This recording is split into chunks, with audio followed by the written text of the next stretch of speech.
मुझे गुलाब जामुन बनी देखते केते सुंदर देखा बहुत सुंदर भी है देखिए निश्चय जानीपे तो भितर टे स्मूथ और खावा भी से भल लगे। चलते आम स्टार्ट करवा।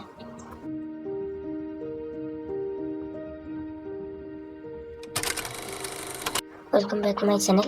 आज मुझे सुजीर गुलाब जामुन बनवी से प्रथम कड़े अल्प घी नहीं घी गरम होगा 200 ग्राम सुजी पकाऊँ। सुजी पकई सारापर सुजी को बहुत भल भाव भाजी नौचे देखिए अल्प अल्प कर भाजुची लो मीडियम फ्लेम गैस को रखिए और सुजी गोल्डन ब्राउन कलर होगा पर्यटन भाजे। सुजी आमर ये बहुत भल भाव भाजी हो गला। सुजी भाजी होगा मुझे 3 कप क्षीर नहीं मुझे क्षीर को सुजी दे दूँगी।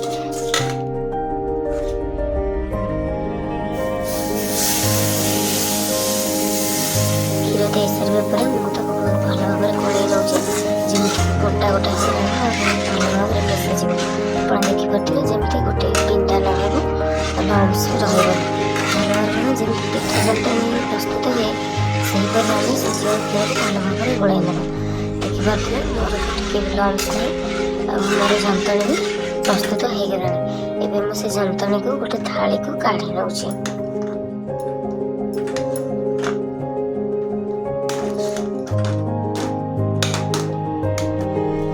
जंतनी थाली काढ़ी हल्का हल्का गरम जेहतु ना हल्का हल्का प्रेस कर अल्प अल्प चकड़िया पर जंतनी मोर पूरा डो प्रस्तुत गोटे नरम डो मुझे छोट छोट बॉल कर देखिए जो प्रकार साइज आपरे गोल कर स्पून बेल कड़े तेल गरम कर से बॉल गुड़ को गोटे गोटे कर पकई दे अधिका पकेबे लगिज गोटे गोटे कर अल्प अल्प पकड़े जी आपंकर कड़े नब।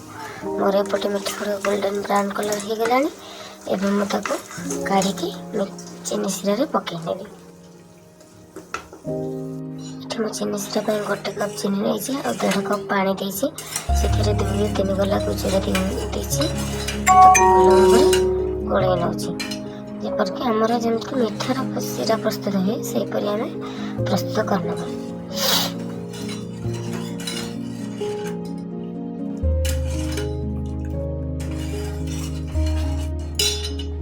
मोर मिठाटा बहुत भल भाव हो गला।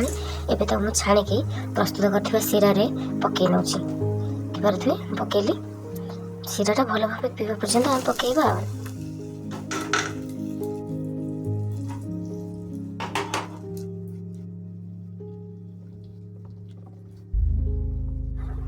देखिए प्रस्तुत हो गला मोर सुजी गुलाब जामुन आपको खावा जी भल लगे देखा भी से सुंदर लगुच। आपण मैंने चाहिए एमती कम टाइम भितर आ 2टी सामग्री गुलाब जामुन बनई पारे और समस्त को खुआई पारे। Thanks for watching.